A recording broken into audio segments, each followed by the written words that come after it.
Well, welcome to episode number 78 of According to Flint. Coincidentally, the year Sage Kimzey was born, 1978. The seven-time PRCA world champion bull rider himself. Lots to talk about. Good to see you, buddy. As I see you a lot nowadays, but good to see you.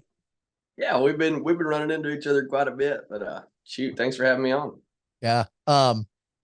It's as we record this, and I guess as it airs originally, coming off the big Carolina Cowboys homestand in Greensboro, North Carolina. Good. First of all, good to see you had some family there. For one, Trey's always there.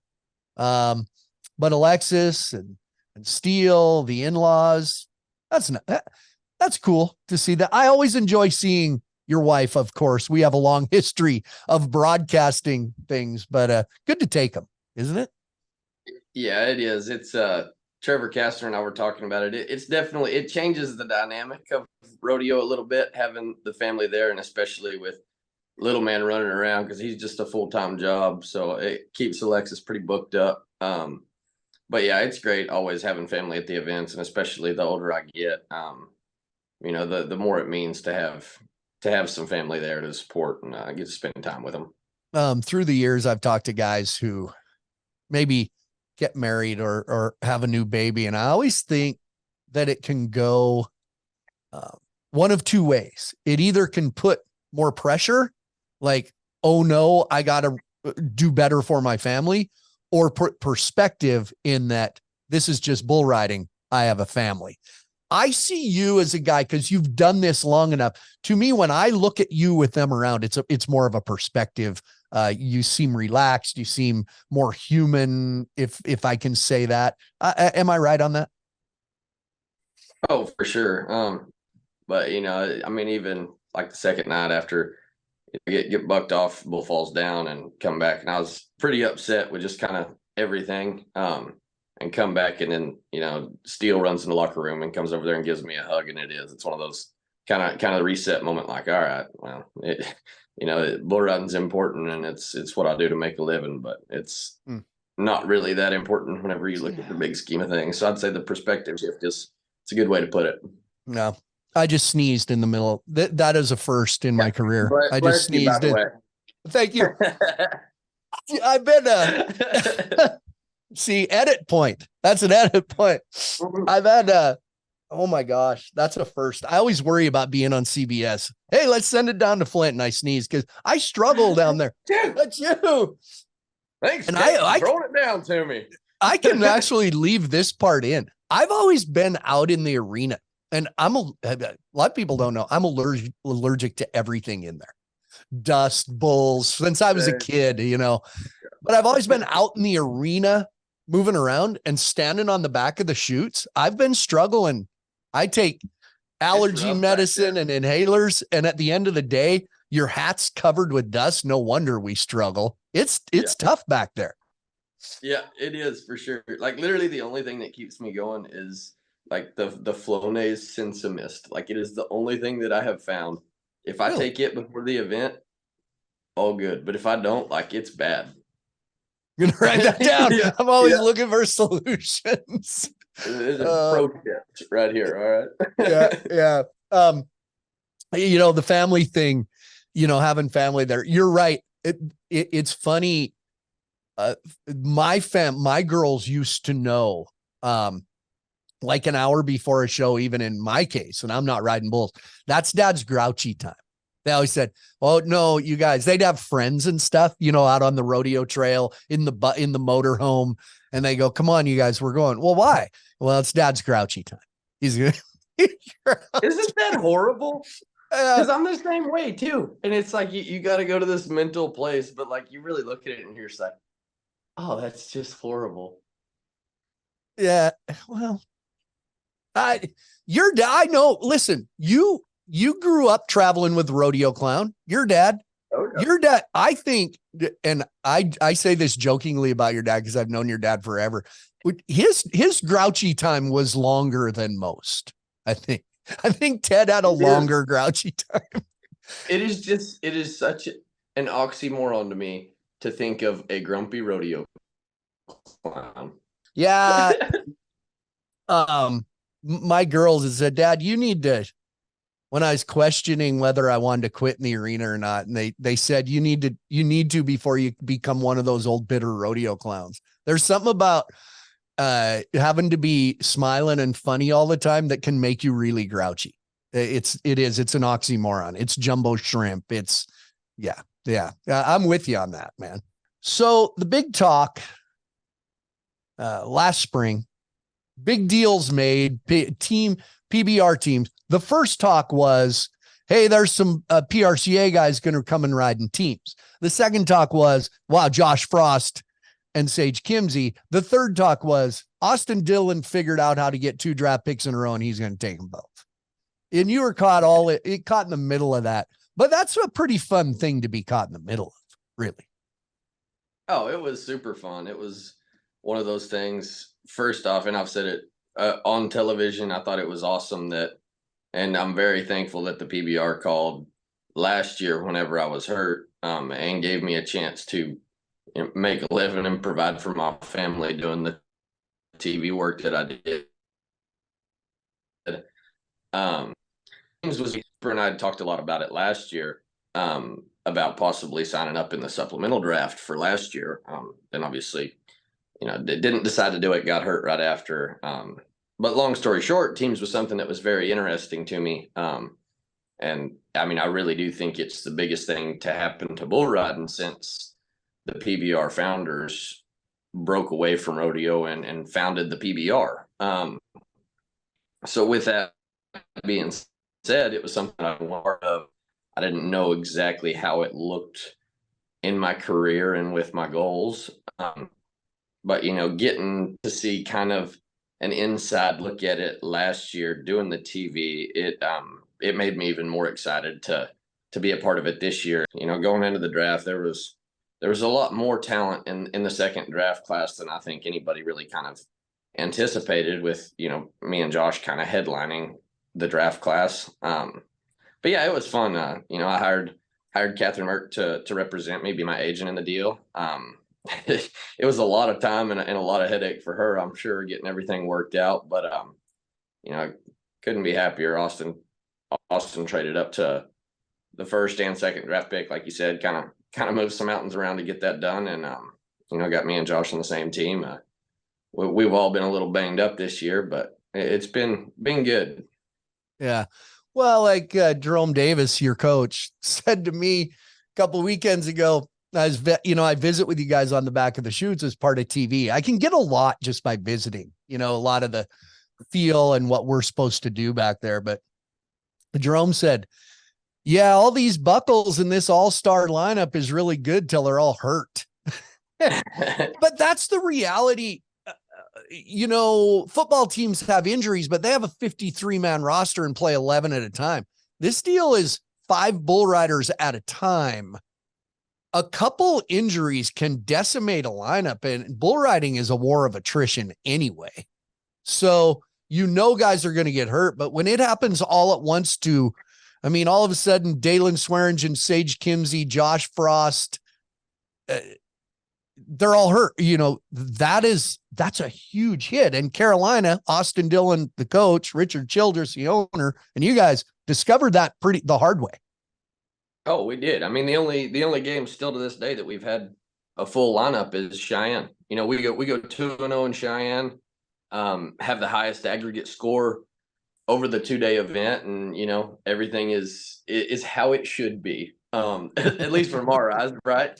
And yeah, I mean, we're coming out of there and everybody's riding good, everybody's feeling good. Like, all right, let's go dominate the league. And then it literally, like 2 days after Cheyenne's event, I break my collarbone, and it's like, oh well, there goes Sage.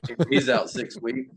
And then it was just kind of compounded. I mean, I don't know that anybody in our locker room's real healthy. Like you said, bull riding is a war of attrition, and we're all well aware of that.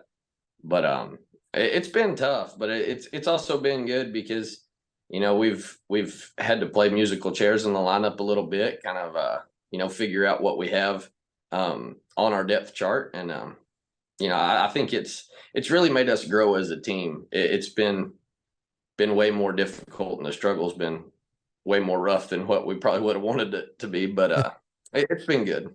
Yeah. I want to go back to something though. You were talking about the team stuff. You were hurt, and, I thought not a bad surprise, a surprise to a lot of people, a surprise hire on TV is the face of PRCA bull riding. Sage Kimzey does the analyst job on PBR bull riding, which completely just made me happy to say, we all wear hats. We're all good. But about the team thing, it's amazing. I think it's a cool tour. It's amazing how many people get angry when you mess with the format of bull riding or rodeo. Like, it's still bull riding. If you don't like it, I tell people all the time, I'm not going to cheerlead you. I'm not going to try and tell you why you should like it. If you don't, you don't have to watch. We'll be back in November with a regular season, but it's still bull riding. Isn't that funny? People, how they take it to heart, the cowboy world, when something's different. It's crazy, honestly. And I understand that it is very much so a change in tradition, right? And it's not what people are familiar with. It's not what people are comfortable with. They've loved watching the PBR for 30 years, and bull riding for longer than that. But I'm 100% with you. To me, it doesn't. There's no negatives to it. Like, it doesn't detract from the sport of bull riding at all. I guess the only thing is, that our coach gets to set our matchups to where it's not like a true random draw. But really, at the bare bones of it, that's the only difference, competition-wise, from regular season to now. So if you love the sport of bull riding, you can still watch the sport of bull riding that you love. But the big thing to me is how many layers it adds from a fan point of view that we've never had before. Tom Murray said it best, in my opinion. It was the most simple way to put it, but the best way. We were doing the Cowboys for a Cause last year down at the King Ranch to support charity. And he said, with the teams deal, it's not just about one guy going out riding one bull and that's it. Like, there's so many layers to it. And, you bring the sports element of the draft class, you bring the sports element of everybody being on a team, which I found out real quick. Like, I played team sports growing up, but being a good teammate to a bunch of professional bull riders is very difficult. Just with the energy that you bring on the back of the chutes, it's everything you do doesn't just affect you now. So I don't know. I love the concept. I think as far as bringing new fans in and giving someone a team to root for, this is the first time we've had home teams in the sport of bull riding ever. And I can tell you, like, we just had our homestand event, like you said, and the city of Greensboro, the support from North Carolina as a whole, it was awesome to see. And that's the thing is whether there's, a bunch of Sage Kimzey fans in the stands or not, you're giving these fans something that they can come root on their Carolina Cowboys now. And you have that all across the country with home teams, and you see it, first homestand was Kansas City, and like, they're packed out. They've got their orange and black and white and everything. And you see the team colors, you see the team support. It's way bigger than just bull riding now. And that's the really exciting point to me. Yeah. I like, I watch guys, and I knew you were, we've talked a lot about that. You play basketball, good basketball player. There's a lot of Cowboys that are Cowboys because they didn't want to be on a team. That's why they're Cowboys. And they were Cowboys since they were little and never played team sports. But I watch, like, you're a team guy. Nick Tetz from Canada, hockey player, team guy. You can pick them out. I think there's this little swagger demeanor of how to handle each other from guys who played team sports. I think maybe that's the next element. If they haven't already, coaches and GMs look at a guy that went, they say he played hockey or he played basketball. He understands the dynamic. Maybe that's somebody we pick up. Maybe that's been discussed or not, but I think it's real. I think that's a real factor. It is. It's kind of one of those, intangible things, like who knows what Intangible. it Good word. actually means, Yeah. to the team. But it is, I think it's a big thing. And the one thing that I've noticed is like team morale has a big thing to do with team performance. Yeah. Um, because it's tough, watching, say Cooper comes out and he's first out, watching your world champ go down, then it's like, how do we rally the troops to get, the energy back up and get everybody, you know, back to focus, back to riding good? Because at the end of the day, like you said, like it's only 5 outs. It's not like we have an hour long game for, Dalen to take over the ball game, or for me or Boudreaux to take Mm, over the ball game. Like you have 1 out, you have one shot, and then the rest of it is, trying to support your team to where they have the best chance to ride. And you're talking about a sport that is riddled with failures, in the fact that your best guys ride at 50%. So it's like it makes it tough, and there's a lot of chance involved. So trying to minimize that is difficult. yeah, it's funny that, and I go back and forth on some of it, but it's funny I'm on one side of the chutes for every game, every ride. It's funny when you're on a side and they're getting ready and everybody's excited. The other team, hey, Carolina's first, and I'm with the Missouri team and they're watching. And that first guy rides and he's 88 points and they just go, oh. I think that's like Austin, the Austin team, Austin Gamblers. I believe they've been so tough all year because Dalton Castle rides so many bulls the first out. He didn't in Carolina, but that is talk about a pin in your balloon of emotion. I mean, it's tangible. It is palpable. Since we're using big words on the other side, either way, it's been kind of interesting to see the human emotion and the brain work like that. Oh, for sure. And it is. I don't know. It's something that I've never really seen in this sport. And I mean, it's no different than it brings. So, when Justin McBride's getting on camo to win the gold buckle and all he's got to do is stay on, it brings that level of emotion, but it brings it 4 times every single night, which you've never really seen it besides at the World Finals, Right. predating teams, which is Yeah. so cool. Yeah. Okay. Let's, you brought this up already, but one reason, and for one, I can't believe we haven't had you on here already. I think I was waiting for an issue to come up so we had something cool to discuss. How's that? So end of July, as you said, everything's hunky dory. Everything's going smooth. Everything's going as it should. Man, Sage Kimzey's rolling in the PRCA, going to be making a run at the world title again. PBR teams at the same time. It's all going good. The one of the kiss of death of a bull rider, you land wrong, break your collarbone.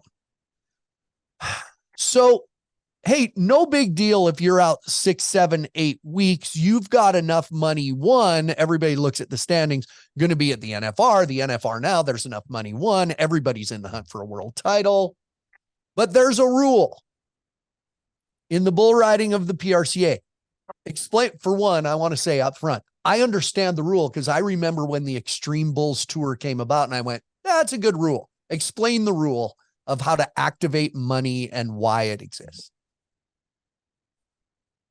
Yeah, so the rule that has really affected me this year is that there's a ground rule for our Extreme Bulls that you have to enter and compete at 4 PRCA rodeos for your Extreme Bulls money to count in the standings. I mean, so that's the rule. Which, like you said, totally understand why the rule is in there. If a guy is healthy and rodeos for a living, 40 rodeos is not too much to ask. The big kicker on it is there is no medical exemption whatsoever. The rough stock events literally have rough in their name, so it obviously pretty dangerous, but it's one of those deals that I understand why the rule is there, but also the rule is a little dated too, because like now with all of our tournament style rodeos, like last year, I made the short round at all of them. I got on probably 30 bulls and only went to 6 rodeos all winter. So it's a little bit of a dated rule, and I'd love for it to be amended and changed, but I don't know that that's going to happen. So yeah, basically I remember the concern was, hey, we're going to have this standalone, our own bull riding tour. It's going to pay a lot of money, but we don't want guys to abandon the rodeos and the smaller rodeos. That's why you got to go to 40 for all the extreme bulls money to count. I never thought about the tournament style where you're getting on more bulls, but it still only counts as one rodeo. Just one rodeo. So you go to Cheyenne, if you go all the way through, for people listening that don't understand, you go all the way through Cheyenne and you're the champion bull rider, how many bulls would you get on? So you get on 2 in the long round to qualify for the semis. So there's 3, and then you get on another one in the finals. So you're looking at 4 bulls, and it's not just 4 bulls, it's 4 days in the biggest, hottest part of the summer. So say you don't enter Cheyenne, you go to just say Ogden, you go to Burwell, you go to Deadwood, you go to Preston, Idaho, you go to Joseph, Oregon, and you go to, something else to round out your week. So you're talking about 6 rodeos and 6 days instead of, go to Cheyenne for the week and don't leave. The tournament style changes everything, especially since all of our big winter rodeos are tournament style. I got to give you credit. I never thought about that. Yeah. And I think about a lot of shit, Sage. I think about, okay, so here you go. And you start looking and you're going, I'm not going to be back until after Labor Day. So we'll call it the middle of September. Yeah. Wait a second. And you start going, I'm not going to have enough rodeos. All of that money that's showing in the standings, extreme bulls, it's going to fall off basically. Right. Yeah. So you make a decision to, hey, you got to enter rodeos and get on the bulls, and that counts. But there's nothing really clear on what constitutes an out, right? Yeah, correct. Yeah. So I get hurt. It was like July 26th or 7th or something, maybe even 28th. Anyway, so I get hurt. Immediately my collarbone's just sticking up. Okay, probably going to have that fixed. We send everything to Tandy. Tandy's like, yep, definitely going to have to fix it. So we're like, all right, whatever. I have surgery like August 1st or 2nd. And again, for people that don't know, like we enter, especially our big rodeos, we enter them 4 to 5 weeks in advance. So by the time it's August 1st, I'm already entered in everything through about Labor Day weekend is about like the time frame of everything. So anyway, I talked to Josh Frost, who's my traveling partner, and I was like, hey man, just keep entering me and everything. Cause a lot of the times with collarbones, you hear guys coming back in like 2 weeks and, cool. So I was just like, man, hopefully that's me, like 2 weeks, Tandy will clear me. We'll be good to go. So anyway, long story short, had him enter me and everything. And at that time, I already knew that. So I set out all fall and then didn't come back till mid-January with my shoulder. Kind of had to nurse it along and just get on a few bulls for the next couple months. Well, injury strikes again. Most people don't even know this. End of February, I ripped one of my adductors partially off my pelvis. So I have a growing tear there. I have to take about another month off to get it kind of healed back up. So I was only at 6 rodeos. June 1st was all that I've been to, because extreme bulls don't count towards your rodeo count, right? For the 40. So anyway, I'd already went down through, and I was going to be entered in 46 rodeos from when I came back to enter to our cutoff date, which is the last day in September. So I had everything kind of looked down, and I was like, man, like this is going to be tight, but we're going to be all good. Like I had given myself 6 rodeos that if I was sore or hurt, whatever, like I could turn out we're all good.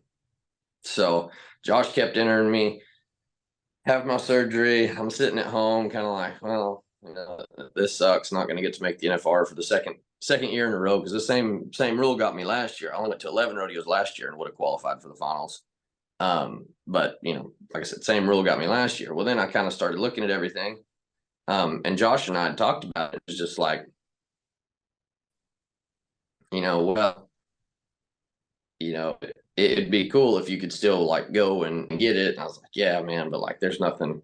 Because with my collarbone, it was one of those things, and everybody knows, Tough Hedeman at the finals on Bodacious. They saw that, and um, everybody kind of knows that scenario. And I was kind of thinking to myself, I'm like, man, that'd be fine, but with a collarbone, that's kind of impossible to do. So anyway, pull out the rule book and kind of go through looking at it to see what constitutes an out with the PRCA. And it's one of those things, they didn't really have a rule for it. Bottom line, time started whenever the bull breaks the plane of the chute with his inside shoulder.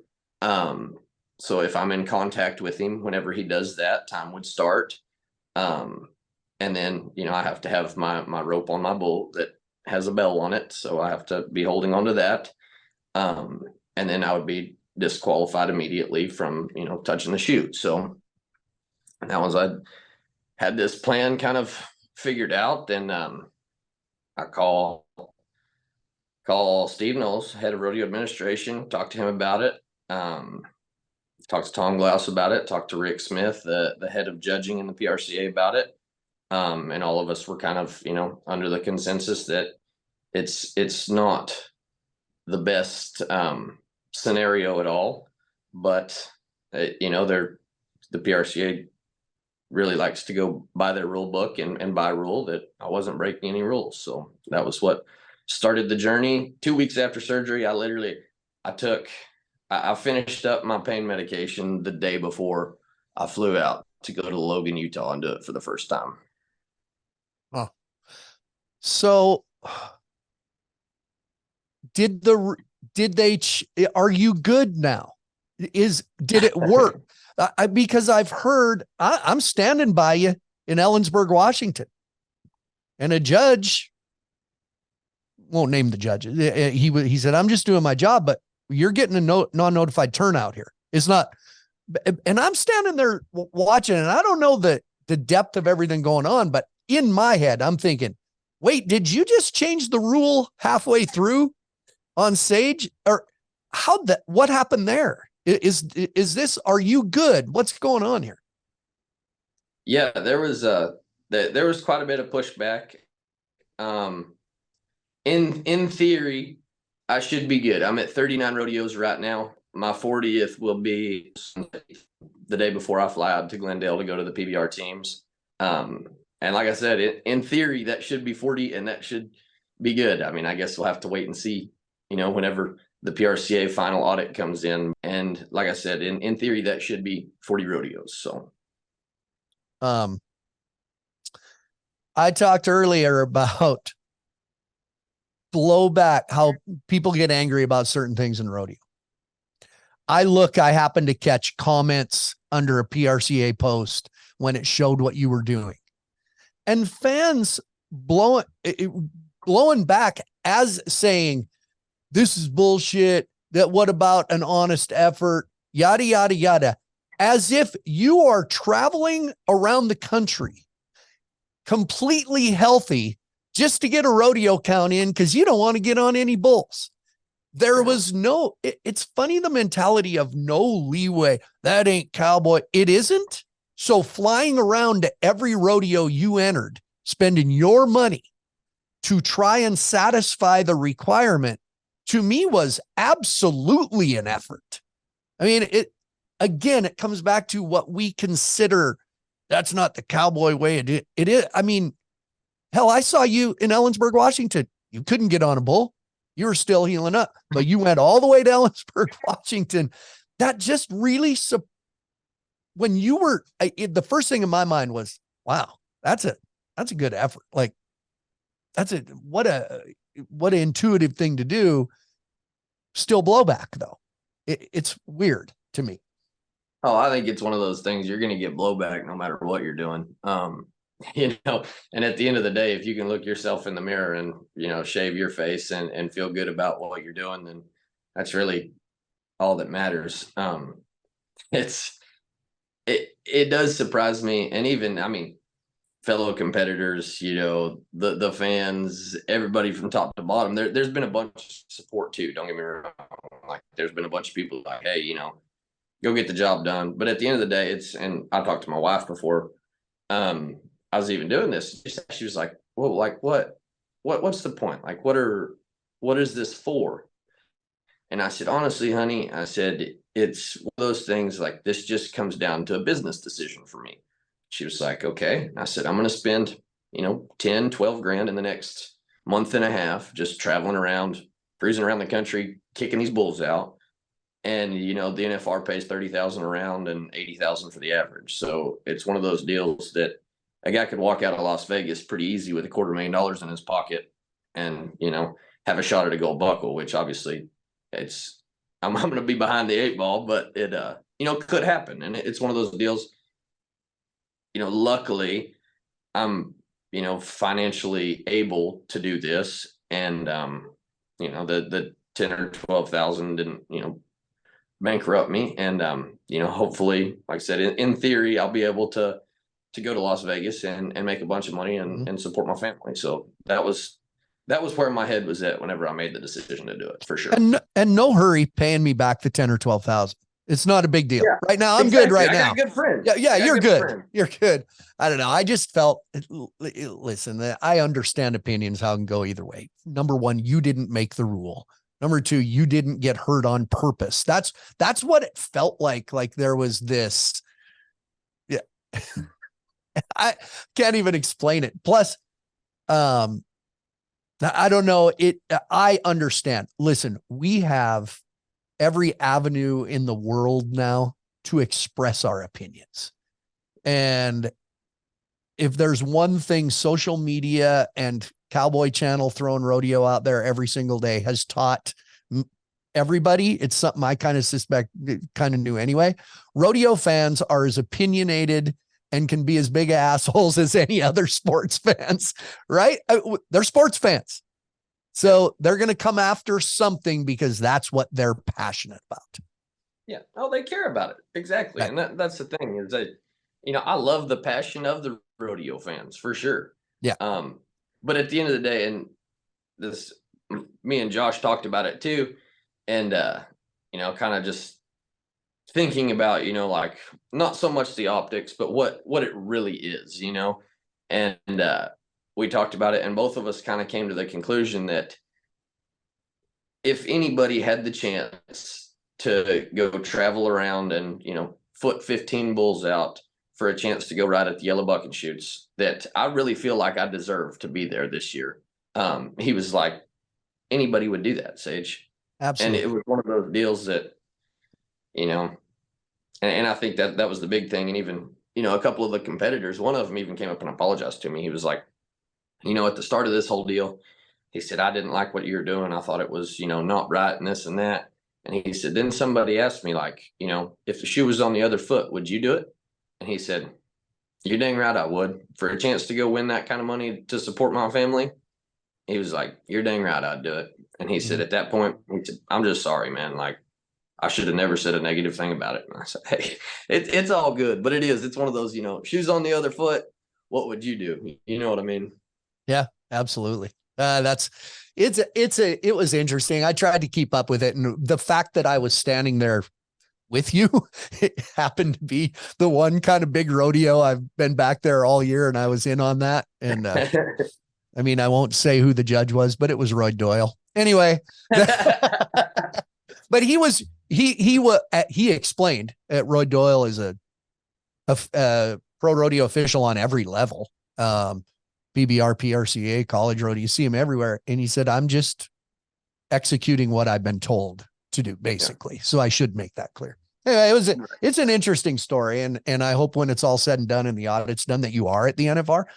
You're sort of like the Steelers and Cowboys and Raiders of the NFL. The football's better when they're good. The NFR is better when Sage Kimzey's there. I mean, that's just how it goes. And I'm not blowing smoke up your ass because you got nothing I want.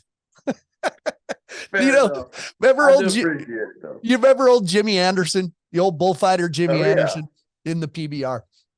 early, I know you'd appreciate this. Early in my career when I was doing PBRs, at first they didn't like me. Those older guys didn't.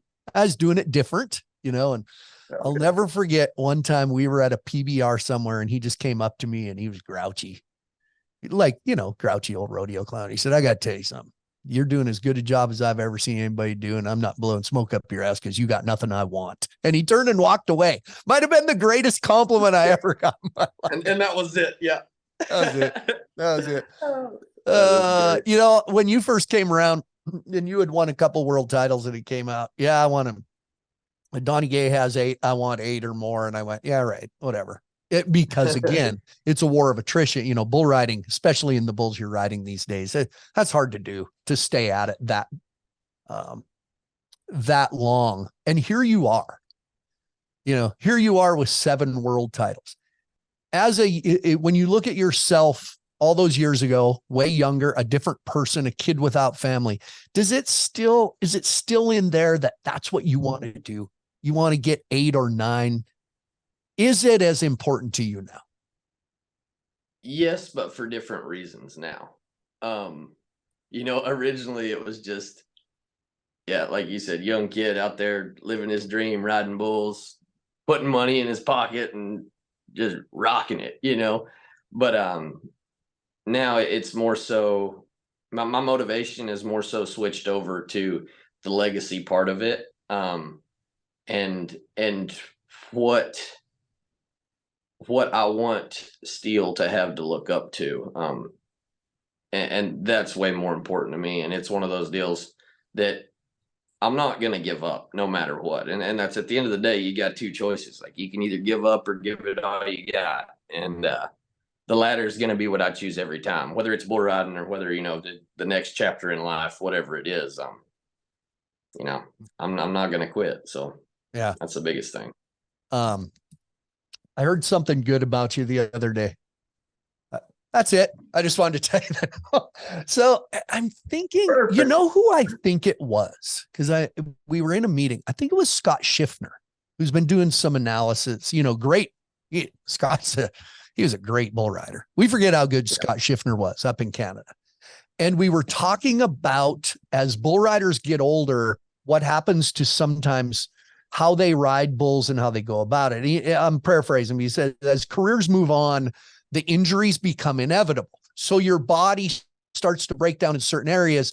And what happens is subconsciously your riding style adjusts to protect an injury. So you're not doing things fundamentally sound like you would have earlier. He said, like, the basics and the technique are sacrificed to accommodate injuries. And so your riding changes. And he said, Sage Kimzey has had some major injuries and he's never changed the perfection of how he rides a bull. And I thought that was interesting and a great compliment to you. That is a huge compliment. And I would challenge that a little bit, but for the most part, he is right. But that was one of the things too, is when I was like devising my style, because my style is not like how I naturally rode bulls. It's not something like, I'm not the guy that's just like, well, I'm going to jump on and hold on and that's just hope for the best. So like everything in the arena is devised and has a purpose to it. And that was one of the things, you look, and this is from a young age, probably when I was, 15, 16 years old, I sat down and I was like, all right, what's the obstacles that bull riders face? Well, the number one thing is staying healthy. So whenever I, started devising my bull riding style, like that was the number one thing in mind was, how do I stay healthy especially over a long period of time? So, technically I feel like I ride bulls, fundamentally very, very sound. But I will say too, the older I get, it is a lot of work to keep my body moving and functioning properly. You go through the laundry list of injuries and it's not only, the rehab process of that, but it's, your body is a great, it's great at finding compromises and, recruiting other stuff to try to make it work. And this and that. And pretty much all of my time now spent in the gym is literally just getting my body to, function properly. Because if everything's moving correctly, it's usually pretty good for me. But it's a lot of work to have that be a thing. With that, the way you change working out, used to drive me crazy. People saying, how long are you going to do this? That was for the last 7-8 years. How long are you going to do this? When are you going to quit? Well, do you want me to? Well, no. Well, then why are you asking? It's such a, do you in your mind have a timeline? Like I'm not saying when are you going to quit, but do you evaluate how your body feels? Cause that's what I did and go, I think I can do that. I don't need like an exact timeline, but do you in your head sort of have that timeline? I mean, I sort of do, yes, but also like I'm not going to set limitations on myself either, because it's one of those things that, hey, I know how much work I've done to keep my body at the point that it's set. And, you look at some guys are done riding bulls at 25. Well, I've already been on 1,200 bulls in the professional ranks, which, there's only about 2% of guys that ever hit that rank. So it's one of those deals that I think I'll know when I'm done. And Alexis and I've talked about it, and it's one of those deals that when I'm done, I want to be done. I don't want there to be any second thoughts or oh, I could have done this, could have done this. But I mean, that's another thing with the PBR teams, with our coaches getting to set us up on the matchups. Like it's not crazy to think a guy, if he wanted to, which I don't think I will, but like if a guy wanted to ride till he was 40 and kind of get babied along, and his coach take care of him and have all week to get everything ready. Like I don't see why a guy couldn't go beat Tom Brady and ride bulls till he's 40 years old. Yeah, we looked last year. Ryan Dirt Eater came out of retirement because he knew he could get matched up and take a night off. So Joao Ricardo Vieda's 39, and Cody Lambert really is finicky about what he puts him on, taking care of him. Not to interrupt, but yeah, we're kind of seeing it a little bit. Oh yeah, and it's going to be the next evolution. I mean, you go through the locker room, and almost every team has some sort of physical therapist or trainer that is on staff with the team that is helping the guys stay healthy, helping them stay fit. And I mean, we're talking about stuff. Obviously, the sports medicine team's always been there, but we're talking about like personalized care for however many days of the week it is. It's not crazy to think a guy couldn't ride for a really long time. It's the big thing is, and this is kind of what I've told several guys. My thing is like, I won't let it get to the point to where, the young guys show up and they're just like, oh yeah, well, Sage is here, but whatever. Like if I'm entered, I want to be considered the guy in the locker room that everybody knows is going to be at the top of the leaderboard at the end of the weekend. So that's kind of going to be, it won't get past that point for sure. Yeah. I can relate to that. That was my goal always. I didn't want to be, oh yeah. Remember when he was pretty good? Like maybe I reached that point, but I didn't think I did, so I get that. That's important. Yeah. When you're passionate, when you feel, why you do get blowback on things now that we've talked about. Athletes get blowback. Tom Brady got blowback. Brett Favre, when he couldn't retire, got blowback. Because if you really think about it, there's a very limited number of people in the world that get to perform at a very high level at something that they are truly passionate about and truly love. If you really break it down, how many people get to do that? It's pretty low. So for those of us who have been in that situation, really hard to explain to somebody, you just don't understand that you really love what you do. It's hard to explain. Well, greatness also, like greatness is polarizing, period. Because you either love it or you love to hate it, straight up. And it doesn't matter what you're talking about. And like you said, very, very few people in the world like understand what it is to truly love what you do and, be one of the best in the world at it. It's it's really special, and I wish everybody could, you know, Yeah. get to experience it. But it's just, you know, very few people actually do. Yeah, I know. It would be nice. So that I said it in interviews, man, I was 55 years old and still got to be in a locker room and get introduced in a starting lineup. Who the Yeah. hell gets to do that? But, you know what? You got to dip your toe. Listen, good TV commentating analysis, somebody that has a good is well-spoken and can be on TV where, PBR always looking for someone that can be on TV is hard to find. You got to dip your toe in it in the middle of your career so that you can pocket it away and say, I'm retiring someday. So you have that when you're done. Everybody will clamor and say, Sage has done bull riding, but he has done really well at TV.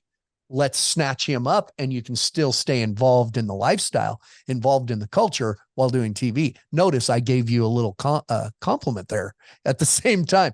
So that's a good thing to have in your pocket going forward, honestly. It's an awesome thing to have in your resume, and I mean that's one thing. Is thank you for the compliment, by the way. But it's one of those deals that you get the question all the time. Well, what are you going to do after this? Whether I'm selling used cars or whether I'm rodeoing. Like if I put my whole heart into anything, I'm going to be at least moderately successful at it. So it's one of those things that it opens up a whole world of opportunities with having a little bit of the TV background. Getting to do that last year it was a huge deal for me, and especially like I said, whenever the PBR called, like I literally just had surgery and was at the house, going to be out for 6 months, no paycheck, no work. So it was cool to get to do that, and like I said, as far as a resume builder, to have that, and the biggest thing for me is really before the teams deal, we've never had a oh, I don't know how to describe it. We've never really had a system in place that we can take the knowledge and the expertise from guys that have done this for 40 years and funnel it to a place to where the young kids get to learn from all the experiences of the legends they past. And I mean, you see it with all of the coaches. I mean, all of the coaches are legendary guys. And now you put them in this team environment, you bring the legend coaches. The lessening of the learning curve of bull riders is going to be awesome to see moving forward. So yeah, I mean, whether it's TV, whether it's being part of the PBR team somehow, that's one thing that I'm really passionate about is helping the young bull riders get better. And better is a very vague, broad term. I understand that, but it's shortening the learning curve for them is huge, because you look years past. It's you turn 18, you buy your permit, you buy your card, and you either make it or you don't. Good Mhm. on you, Yeah. and Yeah. getting it set up in a team setting, like you take a guy like Caden Loud's a perfect example, or Trace Red, who's with the Texas Rattlers now. You bring these 18-year-olds in, and you can kind of, for one, protect them with the bulls that you're putting them on, this, that, the other, and then you also get to throw them right in a locker room with, like you said, like a Joao Ricardo Vieira, or somebody on Carolina come in, me, Coop, Dalen. Like you've got 3 world champions on the same team, and not to mention a world champion coach, Mm-hmm. and just an all-around great family, and Tiffany and Jerome Davis right in your corner. We've never had leadership like that, and it's so cool to think about like what the future is going to look like, because it's not just individual. I know I'm getting a little bit off topic now, but No, not at all. Not at all. it's one of those things that leadership in bull riding is finally, there's an avenue for it now. Yeah. So it's really exciting. Whether it is, like I said, the TV deal, the head coaches, like there's a lot of opportunities now. for retired bull riders, straight up. Yeah, I agree completely. I agree with that. You did not get off topic at all. Real quick before I don't keep you all day, I do this with most bull riders we have on here because it's constantly number one. I am so tired of the word or the letters goat. Holy crap. It's everywhere. Oh, the goat. Calm down. For one, it's worn out. But when you look, you got to exclude yourself. Okay. When you look and somebody says, because it comes up all the time, who's the greatest bull rider of all time? In your mind, in your vision, you look, who pops in your mind, greatest bull rider of all time. Mm. It's hard when you have to do it. Well, so it's not for me because it's like it's Donnie Gay, 100%. Like you want the short, sweet, precise answer. Like it's Donnie Gay, and I understand. Everybody the argument of, oh well, he went to so many more rodeos. He did this. He did this. Well, work ethic is part of it. Period. And Donnie Gay outrode, outworked, and outlasted everyone else. Mm-hmm. Eight gold buckles doesn't lie. My deal's Donnie Gay. Don't get me started in the whole goat deal. Like for me, it's like Mount Rushmore, right? Like you say, the goat debate. Mount Rushmore pops up, and I see like 27 faces. No, me too. Along Mount Rushmore. But yeah, I mean, if I had to just pick one, it's 8X. Can't go wrong with it. I think it was Brendan Clark. Put it a good way. I think he just put what we're all thinking. People then go, well, they weren't getting on the bulls that they were now. They weren't. Yeah, but if he was, he'd adapt and be great on those two. I mean. Oh, it's no different. How many 3-point shots did Bob Cousy make? None. The 3-point shot wasn't even a thing. You know what I mean? But you can't say that, any of those guys from years past. I don't think you can like compare generations personally in sports, period. It doesn't matter what you're talking about. Because the evolution of sport is just, it always keeps getting better. And like the reason that, I'm as successful as I am. And the reason that 18-year-old John Crimber coming along, like if it wasn't for the people that paved the way for you, you would never have the opportunity that you do. So it's one of those deals that I never look at it and like, oh, like I want to be better than Donnie. Like, no, like I should be better than Donnie from a technical rider standpoint. Like I should be a better bull rider than Donnie Gay was. But like you said, you bring Donnie Gay out of the 70s and 80s and bring him in to today's world, like we're going to win. And I promise you, he'd be at the top of the leaderboard more often than not. And you know who the first one to tell you that would be? Donnie Gay. Not Donnie Gay. Shoot. Well, I appreciate all the thoughts. I do want to tell you, and I think I was good about telling you this, even when you were first coming about. Everybody tries to do the PBR, PRCA, and the PBR this, and look at Sage. He's in the PRCA. And I always tried to make a point to tell you, a good bull rider is a good bull rider. I don't care what the letters in front of it are. And you're showing that now. Now you're coming doing PBR stuff, but still rodeo. I think feels like it's doing this a little more. And that feels good to me because I'm a rodeo kid. I love going the NFR. There's no bigger thrill for me than rolling my barrel out in front of those yellow chutes in my entire career. So I hope you know that. I've always thought that good bull riders. And I've always thought that. I think technically, like you said, you could be on that mountain of 27 faces. Yeah. I appreciate it. No, it is. It's, and it's one of those things, like we said, like I love the fact that the fans are so passionate because it means they care. But at the end of the day, yeah, it's, PBR, PRCA. If you can ride rank bulls, you're going to make a good living and have a lot of fun doing it. So it's all good. That's right. Well, it's good to see you every weekend. That's the plus with all this. Good to visit. Good to BS with you when we get to. And I appreciate you, man. I'm glad you took the time today. Well, likewise, Flint. You've you've done more for the sport of rodeo and bull riding than most people would give you credit for. And always been a great ambassador, and always really elevated the game. So for me, from a fan's perspective of Flint Rasmussen, I really have always appreciated that. Thank you, buddy. I appreciate that.